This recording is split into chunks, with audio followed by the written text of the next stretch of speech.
Asante sana mpenzi mtazamaji na mkulima vile vile kwa kukubali kujiunga nasi. Bado kama ndio mwanzo unafungulia kisimbuzi chako, basi tupo katika runinga ya Citizen na tunafuatilia shughuli ya ukulima, na papa hapa tupo tayari sasa kuingia katika mdahalo mkubwa kuhusiana na mchele. Absolutely true. We do want to get some expertise advice on the rice agri sector, and to shed more light on that, we are joined by Dr. John Kimani, who is a rice researcher. And allow me to say he traveled all the way from Kilifi last night to be with us today. Yes. Thank you so very much for making time to be with us. Welcome. All right, so we just want to get straight into the conversation because mi tayari nishaona kuna mchele inaitwa Mama Mia, which I've never seen ever before. But talk Fatma, actually. There's Fatma, there's Mama Mia, there's BWB. What do you have on your site today? Mi hata najaribu kuona jina la mwanaume hapa hakuna, lakini sasa kuna Pishori, kuna Basmati na kuna moja Sindano, Mpunga and brown rice. Yes. Dr. John, you are the expert here, and that's why we have you with us today. Please talk to us about the different varieties of rice that we do have here, and also kindly expound on what is commonly grown in Kenya. Okay. Thank you very much. We have different kinds of milled rice.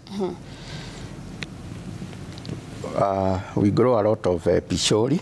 Right. That is the most preferred rice because of aroma and also the cooking quality. Right. So when we talk of cooking quality, we talk of ability to swell. Like if you put 1 cup, it can swell into 3 cups.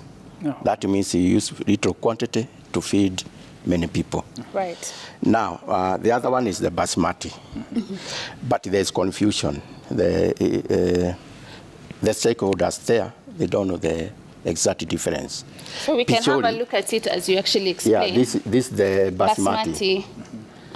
And we have Pishori. Pishori. They are basically the same. These are slender, long, white grains.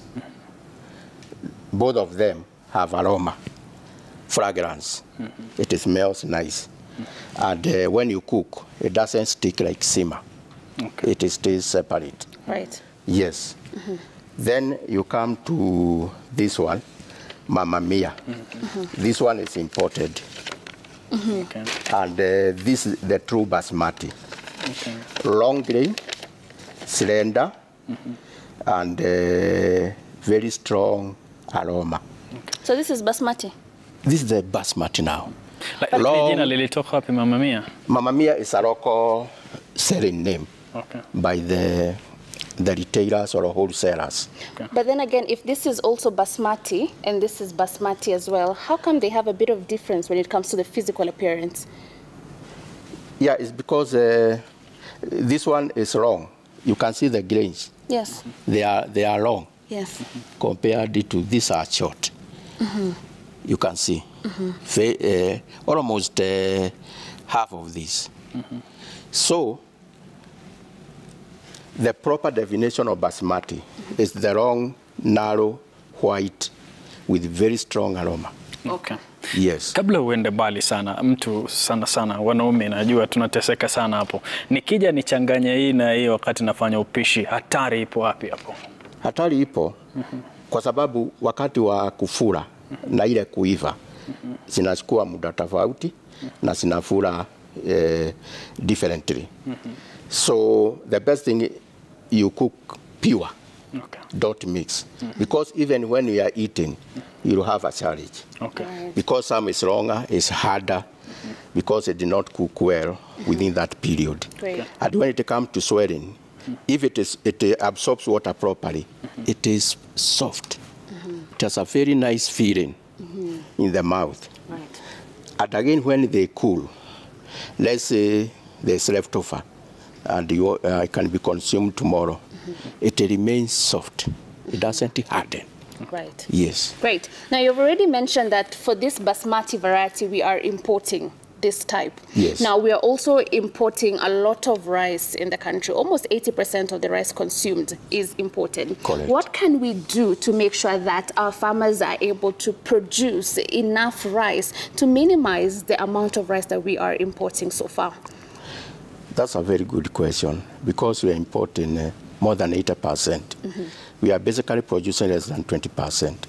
It means a lot of resources that could have supported the other agriculture, economic sectors, is getting wasted. First thing is to provide the right variety, what the consumers are demanding. And those are the basmati type. The slender, long, with very strong aroma. That's what the market wants. Although that smell has no nutritional value. It just smells nice. But it doesn't have any nutrient in it. It's just a marketing gimmick. Yes. Sasa tuzungumzie hapo, umetaja kuhusiana na nutrients. Ni zipi ambazo tunapata kabisa hata bila kuzingatia aina ya mchele? Tunapata madini. These are minerals. And we have proteins. And we have vitamins. Yes. That's what you're getting from rice. That's what we get from rice. Now, then there is the fiber. Right. Yes. Now, picking from what you mentioned on the fact that the market wants basmati more. Yes. But then we hear a lot of pishori. Kwa ule mtu ambaye probably they're not very much into the space of agriculture. One thing they know for sure when it comes to rice is pishori. Yes. All right? And we already have the challenge of having a lot of traders importing cheap rice in the name of pishori. Yes. How do we deal with that challenge if, again, you can have basmati, which is almost like pishori, that we can grow locally? What else do we need to do when it comes to the sensitization part so that we don't have these traders feeling the need to import cheap products in the name of pishori? Yes, that's a very good question. And it goes towards meeting the food and nutrition security for our country. The bottom line is we got to have enough rice to feed as a country, so that now we stop the imports. Through the Kenya Bureau of Standards, there's a framework to standardize the breeding. Like, if it is 50% Nani, Pishori, or Basmati, and it is 50% Pishori or Basmati, it should have a specific price. And the package should be labeled the percentage, so that the consumer gets value for money. So it should be regulated. The other thing is that we need to provide a market. You know, the farmers, they need to sell their produce and go home with the money, so that they are able to do the other activities. If that framework is not there, it's a deterrent to the farmers to grow the rice. Because sometimes we hear there's a lot of rice and the farmers are crying, we don't have a market. Yet we are importing. It means the market is not well structured. So there's need to structure it, and the best way is for the farmers to go the cooperative way. Okay. Yes. Hapo tu kwa mambo ya soko. Unadhani kwamba tunakosea? Labda soko lipo kweli, lakini sasa wale ambao wanalima na kuleta mchele hawafiki kiwango ambacho tunataka kama walaji wa mchele. Kwa kweli ile mpunga tunakusa hautoshelezi soko iko. Lakini sasa hii soko kuijua, hapo ndio challenge iko. Kwa sababu wakulima wako pale kivyao, naye mnunuzi yako pale kivyake. Yule mtu analeta pamoja ni broker, the middle person. And this middle person tends to exploit both sides, the producer and also the buyer. So if we can have farmers organized in cooperatives, we shall be able to solve a lot of problems. All right. Thank you so very much for that explanation. We are learning a lot more about the dynamics of the rice sector from Mr. Dr. John Kimani, coming all the way from Kilifi. We're taking another break right now, but do not go anywhere, because when we come back, we'd like to understand, for that person who wants to get into rice farming and they're looking for that rice that has a high recovery rate, which one do they need to go for? Because at the end of the day, I'm looking for returns, right? All that and a lot more when we come back from this short commercial break.